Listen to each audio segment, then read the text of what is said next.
boa tarde. Eu sou Thaís Naldoni, esse é Imprensa na TV, um programa para quem gosta e entende de jornalismo e comunicação.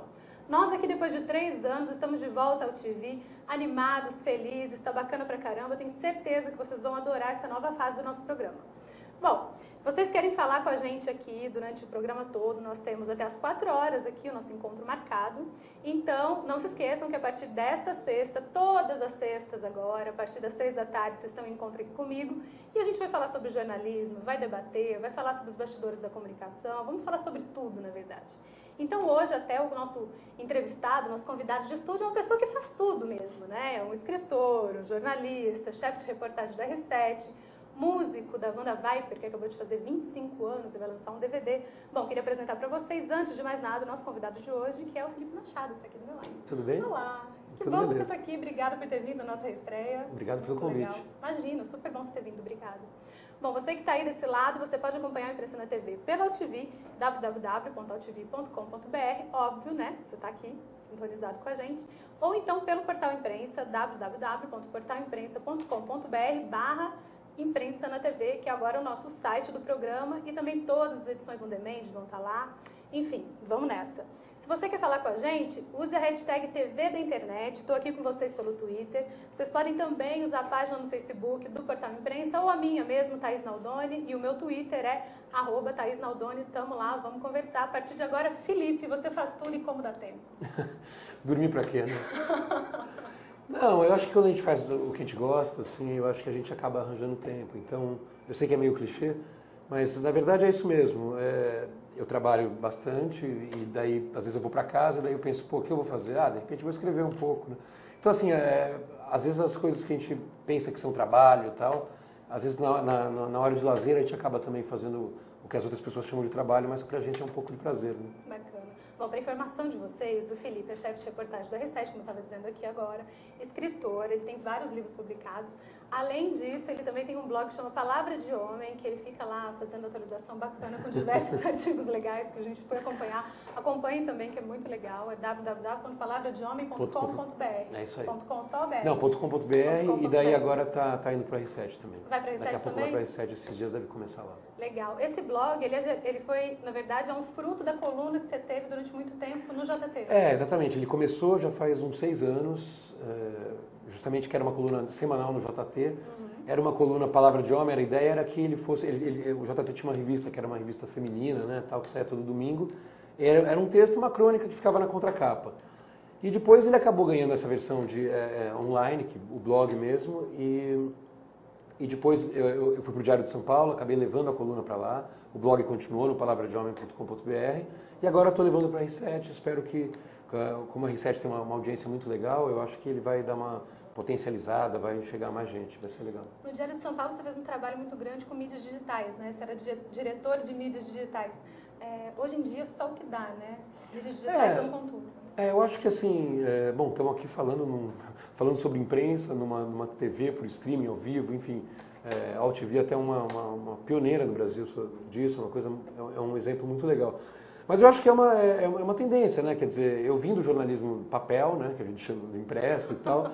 E eu acho que não dá mais para você falar assim, eu sou um jornalista de impresso, eu sou um jornalista de TV, eu sou um jornalista de rádio. Eu acho que tem até um conceito que eu costumo chamar que é total mídia, que é um multimídia, na verdade, uma outra palavra para designar isso.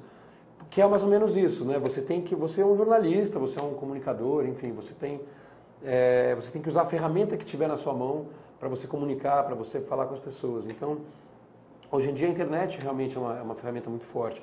A imprensa, digamos assim, o jornalismo impresso, né, o papel e tal, ele perdeu muito espaço, né? Os veículos foram reduzindo, não de importância, claro, porque ainda continuam com uma credibilidade muito importante, muito legal. Inclusive alguns deles, a maioria deles tem a sua versão online, que também transfere essa credibilidade, que é muito importante para a internet. Mas também você tem portais, né? Você tem portais, por exemplo, o R7, que é um portal da Record, né? É uma televisão fazendo um portal, então ele compete com os portais dos jornais. Então quer dizer que você tem uma uma comunicação, assim, a internet conseguiu meio que juntar várias mídias numa coisa só, né? Você tem vídeo, você tem áudio, você tem texto, foto. E acaba sendo mais importante, cada vez mais importante, que os jornalistas saibam lidar com todas as mídias, né? Isso não tem jeito. É mais ou menos isso que eu estava falando, quer dizer, você tem que falar, você tem que comunicar para o público a notícia, não importa a ferramenta, né? As pessoas falam assim, mas o jornalismo, o papel os jornais vão acabar. Claro, os jornais, assim, em termos de o papel em si, talvez acabe um dia, né? Porque inclusive é uma operação muito cara, né? Você imagina tinta, comprar o papel, que geralmente é importado, daí tem que comprar em dólar, daí você tem as máquinas para rodar, os funcionários, daí você tem que colocar num caminhão para levar para a banca, para levar para casa das pessoas. Isso tudo é uma operação que custa muito caro e na internet você faz assim, send, e a notícia está lá pronta, né? Agora então, você pensa bem, esse negócio do papel na Venezuela, por exemplo, é um movimento que tem acontecido fortemente de ter dificuldade de compra de papel e muitos jornais terem que diminuir a tiragem, uns deixaram de rodar e outros estão rodando uma tiragem bem menor em dias também intercalados. Então, aí tem uma questão política. De imprensa, tem uma questão política que é interessante, né? A gente tem um pouco de alguns governos mais de esquerda na América do Sul, na América Latina, né? Uma chavização assim, de alguns países da América Latina. Isso é uma outra forma. A internet também ela tem uma vantagem nesse sentido porque ela é mais democrática. Né? O acesso à internet é mais democrático. Você não precisa ter um servidor na Venezuela ou você pode ter um servidor em outro país falando com a Venezuela. Quando você tem uma operação de papel, uma operação física muito, muito forte, é mais fácil para os governos controlarem isso. Na Argentina a gente tem visto isso também, essa guerra da Cristina Kirchner com o Clarim. Né? Sim. Então, para Rafael Correa no Equador, você tem alguns governos que têm essa vamos dizer assim, um viés mais de esquerda, né? Eu sei que é difícil falar de esquerda e direita hoje em dia, mas um viés mais bolivariano, acho que essa palavra está mais na moda do que esquerda e direita. Que você tem essa operação física, ela fica mais fácil de controlar por esse tipo de governo, né? É verdade. Então, quando você tem a internet, que é uma operação mais fragmentada e mais vertical, né? mais horizontal, assim, fica mais difícil para os governos controlarem. Verdade. Bom, falando em internet, há 2 semanas, mais ou menos, um assunto vem bombando na mídia e surgiu na internet de um post de um jornalista e colunista da Folha de São Paulo chamado Jairo Marques. O Jairo fez uma matéria, na verdade não é uma matéria, um post no blog dele, falando a respeito do namorado da Miss Bumbum. O namorado da Miss Bumbum é um cadeirante e essa matéria acabou sendo chamada no site UOL. Essa matéria não, esse post foi chamado lá no UOL e gerou muitos comentários, principalmente pela forma como o Jairo se posiciona e escreve sobre deficientes. Ele próprio cadeirante trata os deficientes de uma maneira muito descolada, muito diferente. Bom, para falar sobre isso, para ouvir o lado do jornalista dessa enorme polêmica, porque até agora, embora muita gente tenha repercutido essa história, o jornalista ainda não foi ouvido. E a Imprensa na TV, com a repórter Danúbia Paraíso, foi lá na Folha de São Paulo saber, e aí, Jairo Marques, o que você tem a dizer?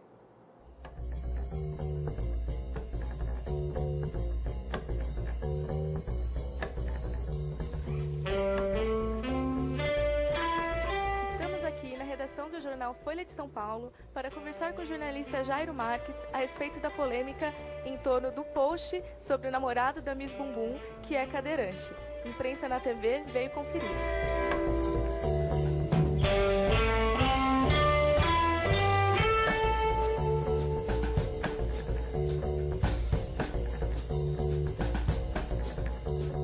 Jairo, o blog Assim Como Você existe já há 5 anos. E para quem não conhece, você utiliza algumas expressões como mal acabado que podem ser interpretadas de uma forma diferente da que você gostaria de passar.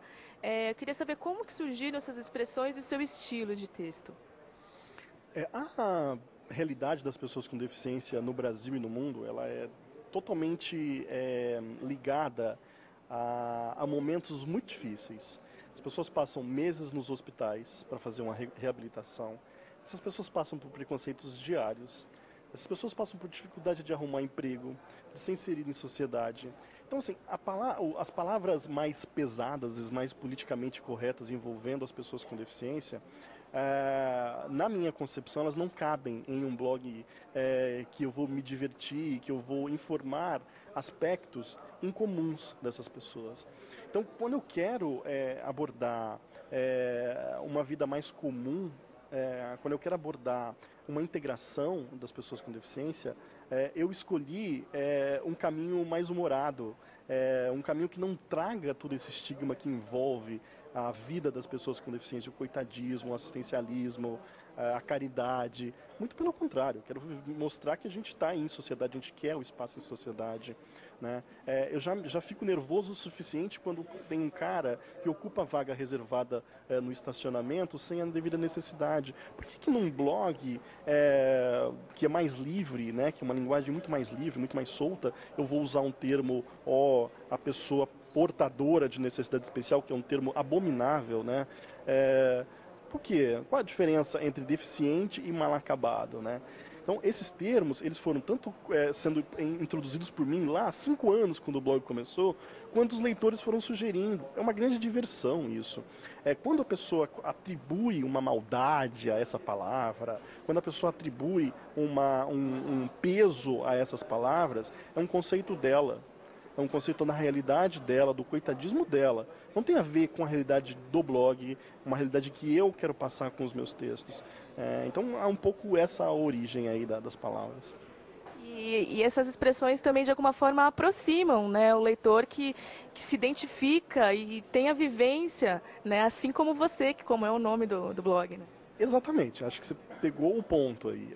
Quando eu comecei a escrever, eu não queria escrever somente para cego, para surdo, cego que eu chamo de puxador de cachorro, né, por causa do cão-guia, ou para quem tem um escutador de novela variado, como eu brinco. Eu queria escrever para o público em geral, conhecer o universo das pessoas com deficiência, para a gente poder conviver mais, né, para a gente poder mostrar que eu sou assim como você. Né? Eu faço sexo, eu namoro, eu trabalho, eu tenho a minha vida comum, assim como você. E assim como você, eu posso brincar comigo mesmo, né? Eu posso fazer piada, eu sou uma pessoa comum. Eu não sou uma pessoa protegida em um cristal, em um vidro, em uma bola de cristal, né? Recentemente, o post O Namorado da Miss Bumbum gerou uma incrível repercussão, né? Justamente por você usar alguns termos, algumas expressões como mal acabado para o namorado da Miss Bumbum, que é um cadeirante. Você esperava tanta repercussão e essa era mesmo a ideia com o texto? Olha, eu acho que todo jornalista que escreve um texto, ele espera uma boa repercussão das suas matérias, né?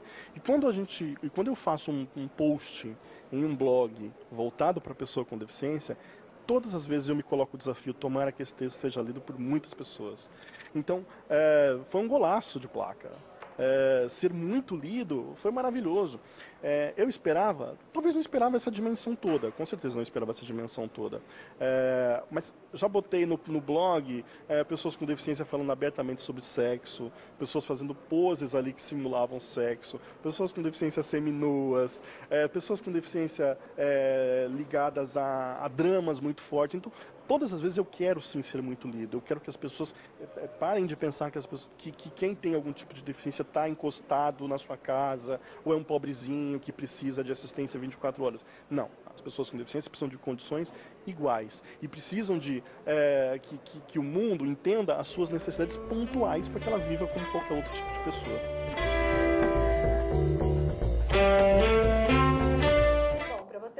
Só uma parte, o Jairo Marques, ele é colunista de acessibilidade lá da Folha de São Paulo, já tem vários anos, e ele mantém o blog assim como você há 5 anos, sempre tratando de temas de deficiência.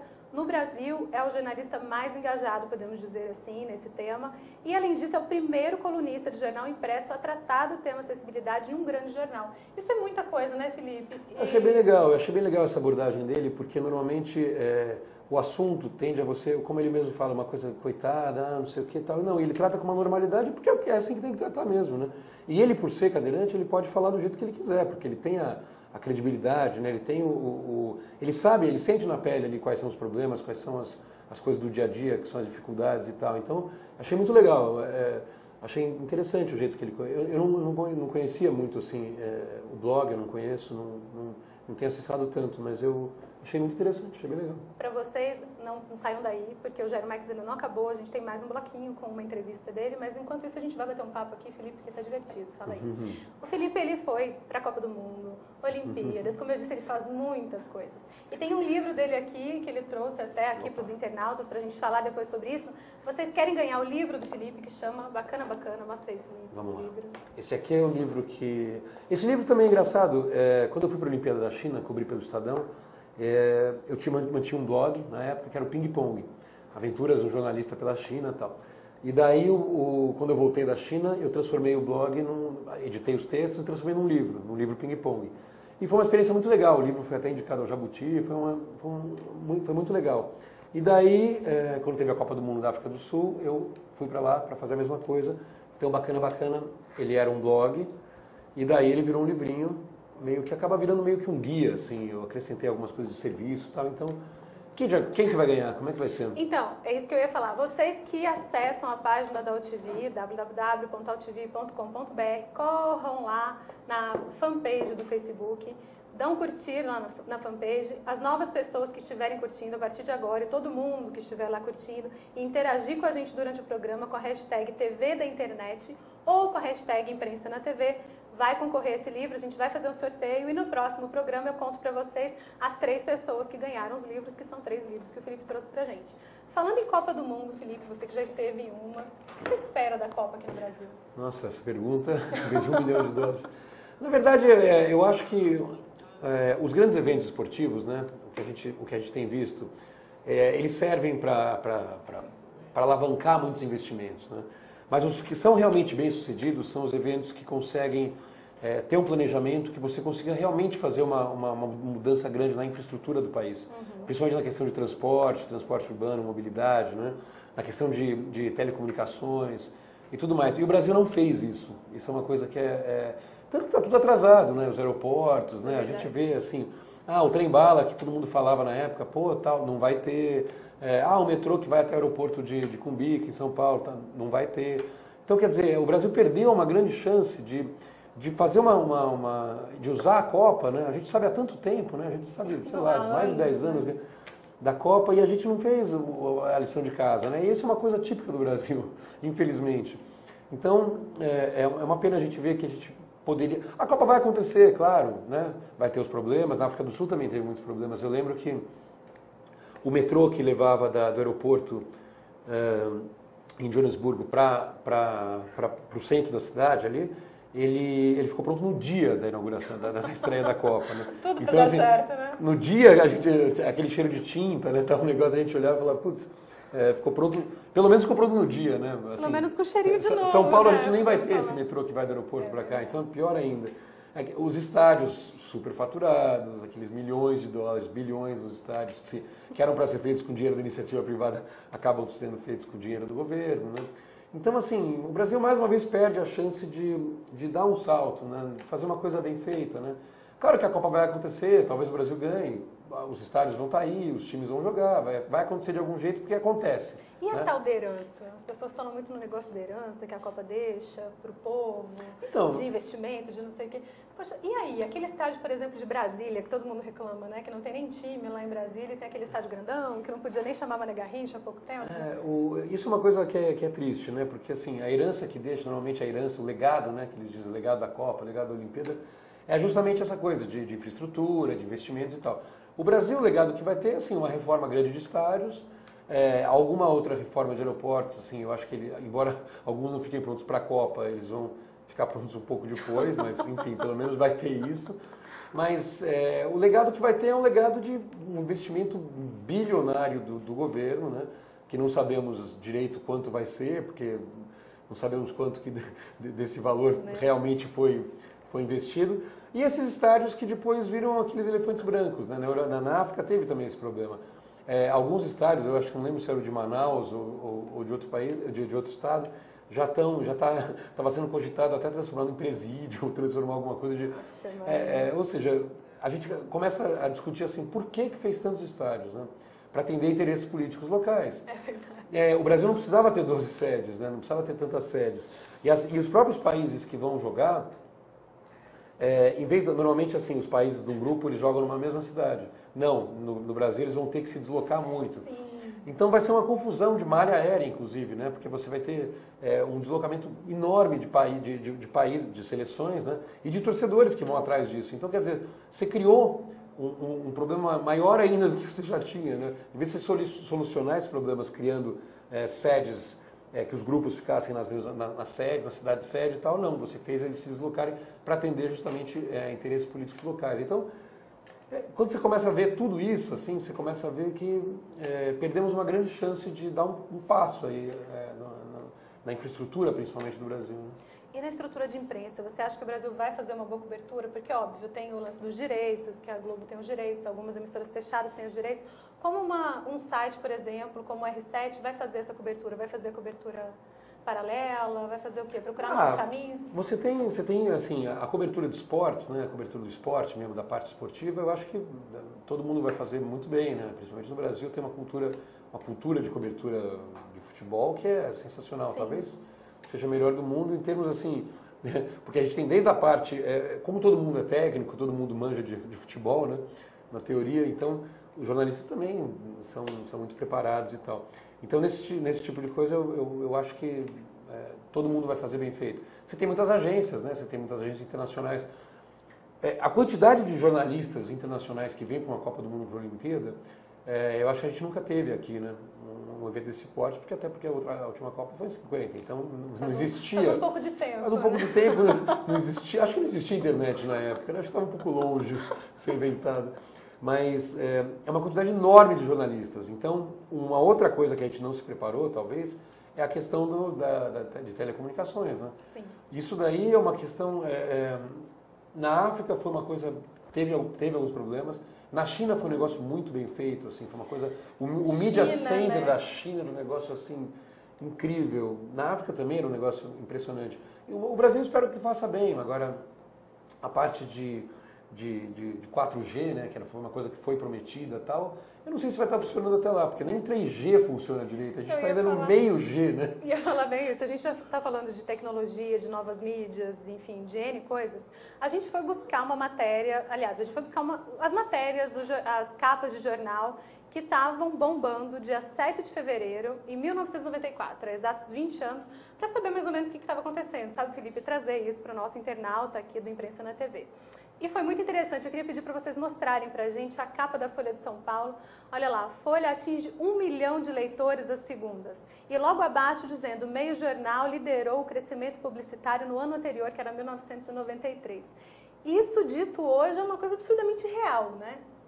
A gente tem o meio jornal, eu tenho um carinho muito especial pelo meio jornal, não só por ter trabalhado, mas porque meus pais são jornalistas, meu pai e minha mãe. Uhum. Meu pai, Adonis de Oliveira, ele foi jornalista do Estadão, da Folha também, e minha mãe foi editora da Ilustrada, Elô Machado. Foi editora da Ilustrada durante 10 anos, acho que foi a primeira mulher a ser editora de um caderno de cultura, assim, um caderno de um grande jornal do Brasil.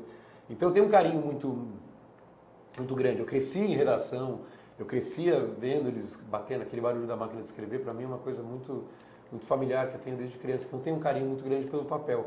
Mas é um meio que está afadado a desaparecer, não o jornalismo em si, né? A gente falou disso. Claro. O meio, na verdade, o papel em si, ele não é importante.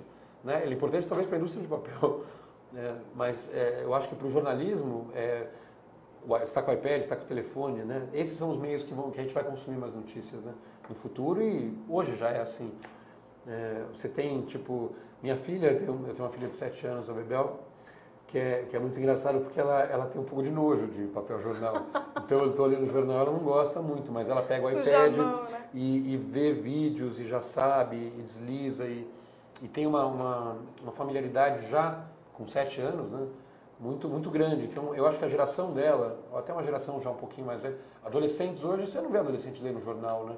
Eu acho que o meio jornal não conseguiu se renovar, até uma autocrítica que deve ser feita ao jornalismo impresso. Não conseguiu se renovar a ponto de trazer os jovens, né? Até porque o meio é uma coisa, é mais complicado, né? No iPad ou no mobile, no telefone, você clica, você pode ouvir uma música, você vê um vídeo no YouTube, você vê um vídeo e tal. O jornal, ele é realmente limitado. Além de tudo, a coisa do tempo real é uma coisa impressionante, né? E mesmo das redes sociais, né? Que a gente tem um outro fenômeno que é um pouco mais recente.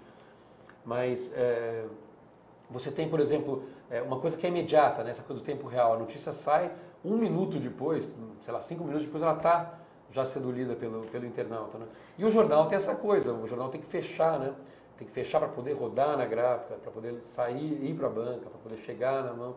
Então, se tem um gap aí de tempo, né? Sim, ou muda a linguagem, ou as pessoas já viram tudo que vai sair no jornal antes na internet, né? Então não tem jeito. Exatamente. Queria o que o jornal não soube fazer, desculpa te interromper. Claro, imagina. O que o jornal não soube fazer, talvez, assim, aí é um pouco de meia-culpa também, foi se transformar num veículo mais analítico, né? Assim, de saber explicar mais o contexto da notícia, em vez de só dar notícia. Porque só dar notícia, a gente sabe que o jogo foi à tarde, Corinthians ganhou de não sei quem. No jornal no dia seguinte está assim, Corinthians ganhou de não sei quem. Não precisamos saber isso, já sabemos isso. Né? O jornal não conseguiu dar esse passo. Alguns jornais até tentaram, né? Essa coisa de ser um pouco mais analítica. Se achava que talvez fosse uma tendência, mas isso não conseguiu vingar, né? Isso é verdade. Bom, queria aproveitar que você falou aqui de tempo real, Felipe, para dar um abraço, um beijo nos nossos internautas que estão aqui acompanhando ao vivo, Imprensa na TV, e a entrevista do Felipe aqui comigo, que está divina. Então, um beijo, Danúbia Paraíso, um beijo, James Eduardo, que fez a edição das matérias para a gente, um beijo, Flávio Varão, Luiz Carlos Júnior, muito obrigada, Cida Naldoni, muito obrigada, todos vocês que estão aqui online, o pessoal lá da imprensa, Ricardo Rocha, Daniela Maio, muito obrigada, um beijo para vocês.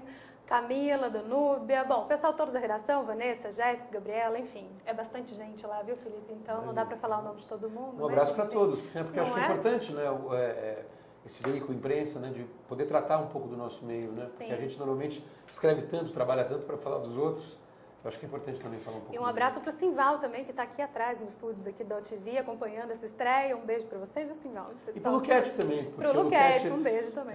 Tem uma experiência, o Luquete me ajudou a criar a TV Estadão. Foi um personagem muito importante. No comecinho da TV Estadão, quando a gente estava naquela fase de comprar equipamento, de ter uma assessoria, assim, o Luquete foi um cara bem importante. Um abraço para ele. Abraço para todos vocês. E eu queria agora chamar a segunda parte da matéria do Jairo Marques. Vamos lá concluir?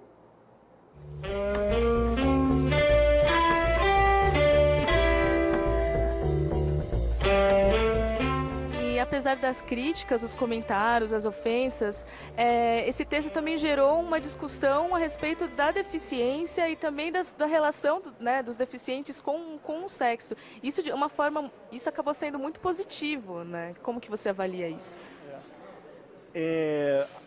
Isso já aconteceu, acho que ao longo desses 5 anos, umas 10 vezes. Todas as vezes que o blog ele sai da sua característica original, que é um blog. O que é um blog? Um blog é um diário, né, em que você tem um estilo de publicação. Existe blog de sexo, existe blog de religião, existe blog de cultura.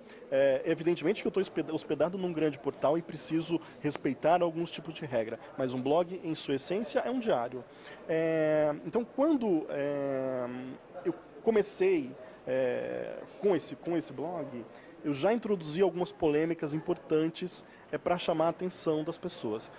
E os mais polêmicos viraram pautas na grande imprensa. Então, vou puxar um pouquinho, alguns meses atrás, houve uma polêmica grande sobre o autismo. Eu escrevi um texto falando sobre a lei que beneficiava os autistas, que agora tem os mesmos direitos de qualquer pessoa com deficiência, o que é algo altamente positivo. E eu questionava no texto assim, como é que a sociedade vai responder a essa lei. Em dado momento do texto, eu brinquei, usei um termo chamado chubirubis, que não quer dizer absolutamente nada. O que quer dizer chubirubi? Não quer dizer nada. Eu usei isso de forma carinhosa. Então isso também virou um escândalo, virou algo absurdamente ruim. O jornalista abominável da Folha de São Paulo. Porém, a repercussão que isso teve em outras mídias de discussão sobre autismo foi espetacular. Como acontece agora sobre sexualidade da pessoa com deficiência. Sinceramente, assim, para mim isso é um tema que as pessoas já deviam ter aprendido na escola. Que nós somos comuns, cada um tem o seu jeito de ter a sua sexualidade, como qualquer pessoa. O negro tem a sua sexualidade, o gay tem a sua sexualidade, o anão tem a sua sexualidade, agora, a pessoa com deficiência também tem. Agora, por que isso virou uma discussão tremenda? Porque é um tabu.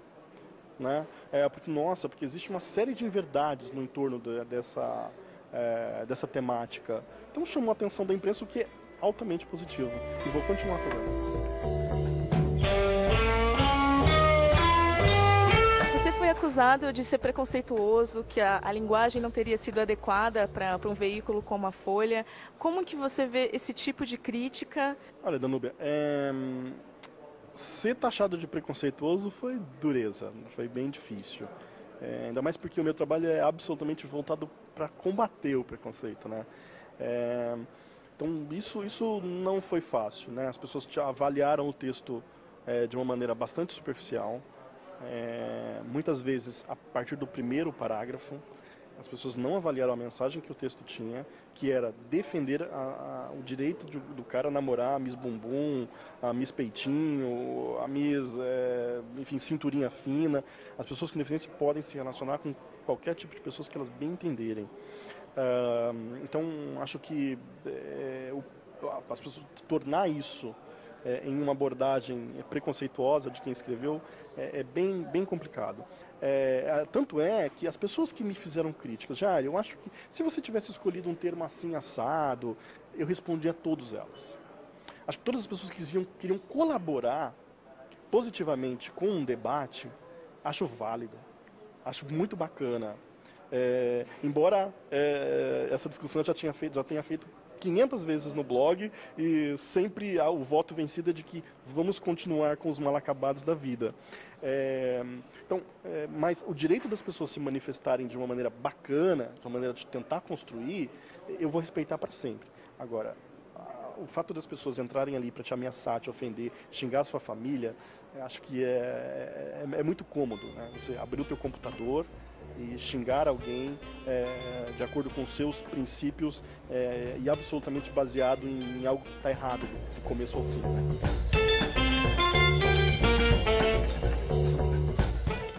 Bom, terminamos agora a exibição da matéria de Jairo Marques. Primeiro, muito obrigada por ter recebido a nossa reportagem aí na Folha, viu, Jairo? Valeu mesmo. Felipe, como você avalia esse negócio? Você que trabalha com a internet muito próximo, os comentários, às vezes, eles são fascistas demais mesmo? É engraçado isso, porque eu acho que a tendência das pessoas nos comentários é serem mais negativos, normalmente. Dificilmente você vai ter... Quer dizer, você tem gente elogiando, claro, mas eu acho que a tendência é você... Como você está ali, você tá protegido por pela virtualidade do meio, né? Quando você pode até se identificar, né? Você identifica, mas normalmente às vezes você pode ter um nome fictício, você pode colocar José da Silva, você pode colocar qualquer coisa. Isso te dá uma certa...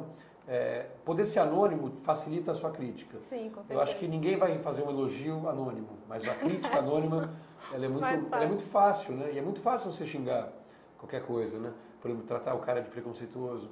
Eu acho complicado, né? Porque ele está vivendo, ele sabe mais do que ninguém os problemas desse tipo de situação. Então, eu acho que as pessoas que comentam, elas normalmente têm uma tendência a fazer comentários mais negativos. Eu vejo isso pelo blog. Muita gente, claro, que legal, o texto é legal, tal. Mas eu acho que a pessoa, quando ela vai fazer uma crítica, ela tem mais força, ela tem mais vontade de criticar, mais gana do que quando ela vai elogiar. E no seu blog você modera os comentários ou você deixa ele... Modero.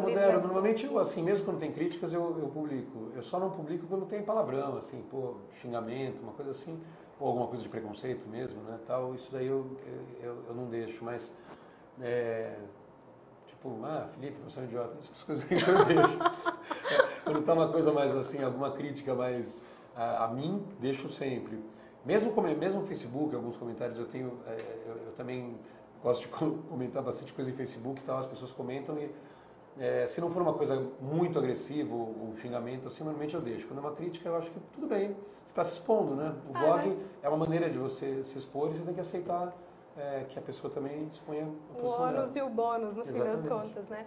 Bom, tem gente aqui perguntando no nosso chat. Obrigada também, Marité Lopes, lá de Campo Grande, que também está online aqui com a gente no Imprensa na TV hoje. Obrigada mesmo por estar aqui.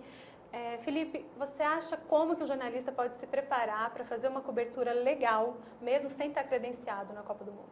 Copa do Mundo. Na verdade foi isso, embora eu tivesse credenciado na Copa da África, eu vi os jogos e tal, mas o meu blog... E depois o livro, o blog que virou o livro, ele não é exatamente sobre o futebol. Aliás, ele não é nada sobre a Copa do Mundo em si, sobre o futebol mesmo. Uhum. Então, esses dois eventos que eu cobri, a Olimpíada e a Copa, né, a Olimpíada da China e a Copa da África, eles foram justamente...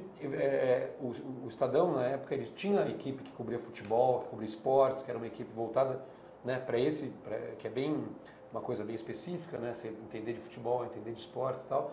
Eu até poderia ter feito isso um pouco, de alguns esportes, ou mesmo futebol, mas eu fui com a missão de realmente ter um olhar de quem está vendo a cultura do país, um pouco mais de comportamento. Então, acho que o que você pode se preparar, na verdade, é você estudar muito. No caso de um jornalista no Brasil, eu acho que assim, saber as particularidades, saber um pouco da cultura dos lugares onde você vai e tal. E esses dois lugares eu estudei bastante antes de ir, mas eu acho que você tem que manter um pouquinho também do seu espanto, ali, da sua surpresa. Porque isso é importante na hora de você... eu costumo usar muito nesses textos a parte do humor. E eu acho que esse humor ele fica mais fácil quando você se deixa surpreender pelos assuntos. Então, você saber o lugar onde você está indo, a parte cultural e tal, mas você também dá espaço para essa surpresa, eu acho que tem uma combinação mais interessante na hora de escrever. Legal. O Adriano Santos está aqui com a gente também. Obrigada, Adriano, por estar com a gente aqui ao vivo. A pergunta dele é: qual o limite da liberdade na internet? Há limites para isso? Assim, você pode chegar na internet e falar o que você quiser, do que você quiser? Tem algum tipo de limite? Eu acho que na internet a gente costuma assim, falar da internet como se ela fosse uma coisa midiática. Eu acho que a internet não é só mídia, né? A internet, na verdade, ela é uma reprodução virtual do mundo. Então você faz compras pela internet, você pode ver uma televisão pela internet, você pode ver um filme, você pode mandar uma mensagem. Ela é uma reprodução, na verdade, do mundo, só que dentro de um ambiente virtual. Então, você tem que ter o mesmo comportamento que você tem no mundo, né? Se você vai xingar alguém na rua e você xingar uma pessoa na internet, é mais ou menos a mesma coisa. Verdade. Eu acho que uma coisa errada da legislação brasileira, né? Bom, pelo menos o que eu tenho prestar atenção, é que trata a internet como mídia, normalmente. Mesmo na questão por exemplo, de eleições, que é uma questão bem específica, a legislação trata a internet como se ela fosse um canal de TV, uma concessão. Verdade. Isso eu acho que está um pouco errado, assim, deveria ser revisto, porque a internet, como eu falei, ela tem um espaço muito mais amplo, ela é muito mais do que apenas um canal midiático, né? Então ela tem compras, ela reúne pessoas, ela permite debate de ideias. Então, ela é muito mais do que simplesmente um jornal ou uma televisão. Tal. Ela é mais complexa do que isso. Então, eu acho que é difícil você ter um tipo de regra, importar uma regra da TV ou do jornal e aplicar na internet. Isso é feito porque as pessoas não entendem a internet, principalmente os legisladores, talvez. Tanto que o marco regulatório da internet não sai de jeito nenhum, né? Aí tem uma questão política também que é interessante, né? Mas essa coisa, eu acho que os legisladores assim falta muito conhecimento, né? Você vê que tem um ou outro deputado, um ou outro senador que entende do assunto, mas você vê que é muito pouco, assim, né? Muito pouco para discutir esse tipo de questão. E fica mais fácil para eles simplesmente reproduzirem as regras das outras mídias na internet para poder, talvez, de certa forma, controlar um pouco mais, né? Mas a internet, eu acho que assim, a liberdade de expressão ela tem que existir na internet, do jeito que ela tem que existir na imprensa, ou na mídia de maneira geral, mas ela tem que ir também até onde começa o direito do outro, né? Então, claro. Preconceito, fascismo, nazismo, racismo, esse tipo de coisa tem que ser combatida tanto na internet quanto na vida real, digamos assim. Bom, é só um lembrete para vocês também, a gente já continua aqui com o Felipe. O Troféu Mulher Imprensa, que é promovido pela revista e o portal Imprensa, está na sua 10ª edição e terminando o seu período de votações da segunda fase. A segunda fase é votação aberta através do site www.portalimprensa.com.br. São 15 categorias de diversas mídias, tem várias jornalistas super competentes lá para serem votadas.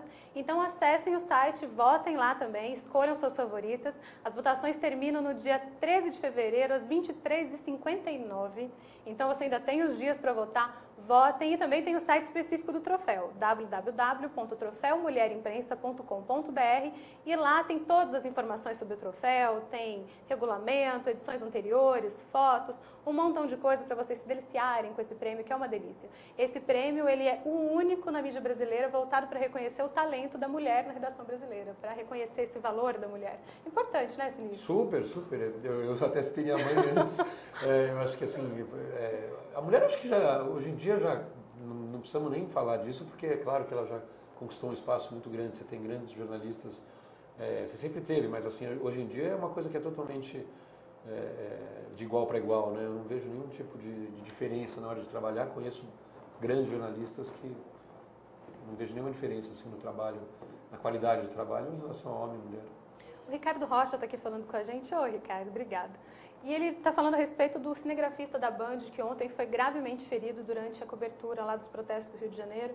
Foi uma coisa feia mesmo, ele está internado em estado grave ainda, passou por cirurgias, realmente foi uma situação bem difícil lá para ele. E ele quer saber sobre a importância do jornalista se precaver e se cuidar nesse tipo de cobertura, né? Que tipo de conselho você daria para um cara que está lá nessa guerra, na verdade? Porque é uma guerra civil, né? Difícil, né? Porque a gente está vivendo um momento desde junho do ano passado, um momento meio novo no Brasil, né?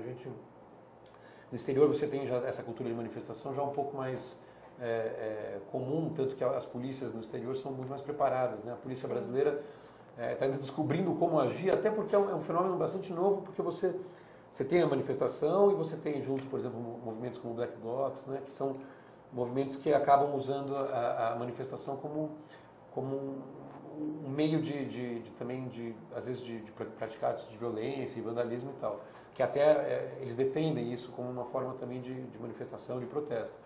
Então é muito difícil para o jornalista que está no meio, é complicado, assim, porque você, ao mesmo tempo que você precisa cobrir, né, é importante a imprensa estar lá, vendo de perto, né, não só ficar cobrindo da redação, né, vendo pela televisão, tá, mas assim, alguém tem que estar lá, alguém tem que estar cobrindo isso. No Brasil, esse ano, eu não lembro os dados, mas assim, teve um aumento muito grande de ataques contra jornalistas. Sim, muito.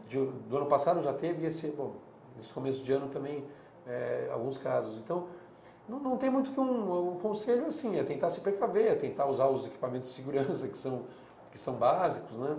Mas é muito difícil quando você está no meio de uma manifestação assim, é uma coisa muito imprevisível, né, o que pode acontecer. Então, muito difícil você se controlar. Assim, mandar um abraço para esses profissionais que são super importantes. Né? É verdade, é como se fosse uma guerra mesmo, né?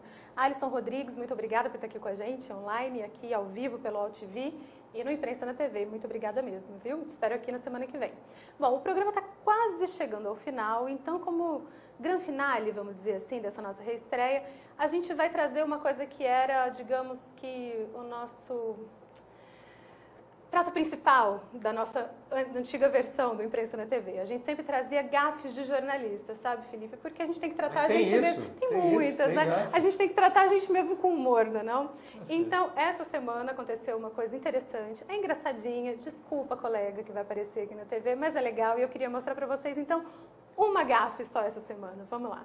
Com as informações que a gente tem, de acordo com uma nota da Light, que é a concessionária de energia do Rio de Janeiro, 17 subestações foram desligadas, pelo menos 600 mil pessoas, clientes, ficaram sem energia em várias regiões do Rio de Janeiro, como Bangu, Campo Grande, Guaratiba, Mérida e Jaguarepaguá.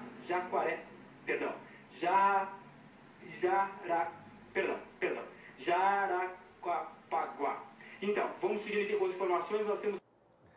Pois é, solidariedade, tá? Você, nosso colega da Globo News. É chato, mas acontece, né, Felipe? É muito complicado fazer ao vivo assim, do jeito que ele está fazendo. Muitos repórteres fazem, mas é complicado. E quando você, às vezes, pega uma palavra que você engasga ali, às vezes é complicado. Um abraço pro cara também, coitado. É uma coisa que, mas é um vídeo muito engraçado, mas é um vídeo que bom, né? viralizou muito. As pessoas viram muito, assim. Mas um abraço pro cara aí, pode acontecer com qualquer um. Já aconteceu alguma dessas com você? Ao vivo? Não, desse tipo assim não, mas ninguém tá salvo, né? Porque de repente você engasga com uma palavra, teve até acho que um narrador hoje ou ontem que falou um palavrão no ar. Né? Às vezes você está numa situação, às vezes você esquece, às vezes você tem algum problema que você... Ninguém tá salvo disso, né?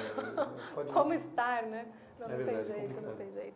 Gente, volto aqui também a agradecer todo mundo que está online. Obrigada. Estou recebendo aqui um montão de mensagens. Não dá para ler todas, desculpa, porque a gente está quase chegando no final do programa. Felipe, algum livro em vista? Quais os projetos? Na verdade, assim, eu tenho... o projeto mais próximo, assim, é realmente trazer o blog agora. Vou transferir para o R7, né? Eu tenho um livro infantil que eu estou finalizando. Bacana. Vou fazer em homenagem à minha filha. E, tem sempre projetos, né? Tem sempre projetos. Eu tenho uma ideia também de transformar o Palavra de Homem num programa de TV. Tem algumas ideias rolando aí, mas assim que tiver alguma coisa mais pronta, eu trago aqui para te contar. E a banda? O Viper é uma outra parte. Dormir para quê, né? Não é? O Viper a gente ficou parado durante muito tempo e no ano passado a gente voltou para comemorar, como você disse, 25 anos de carreira. A gente reuniu a formação original, né? Menos o guitarrista Elis Passarel, que toca no Capital, mas a gente chamou o Hugo Mariucci, um outro guitarrista, e a gente fez uma turnê pelo Brasil. Dessa turnê, a gente fez um show em São Paulo, que foi muito legal, e esse show vai sair num DVD, que deve estar saindo assim, ainda nesse primeiro semestre, pelo selo Wiki Metal, que é uma produtora que também dá uma grande força. Então, acho que esse projeto realmente é o mais próximo, aí é o DVD ao vivo do Viper em São Paulo. Bem bacana. Bom, obrigada primeiro por ter vindo aqui. Foi uma reestreia de ouro pra gente com a sua presença. Obrigada mesmo. Imagina, eu que agradeço, assim, Thaís, muito legal, e um grande abraço pro pessoal da Revista Imprensa. Obrigada.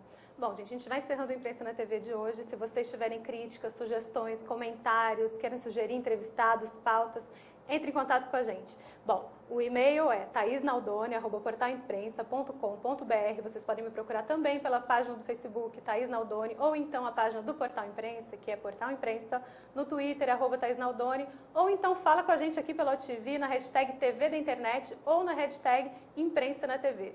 Bom, encontro vocês então na próxima sexta-feira, às 3 da tarde, aqui na OTV, com transmissão simultânea pelo Portal Imprensa, ok? Um beijão para vocês e até lá!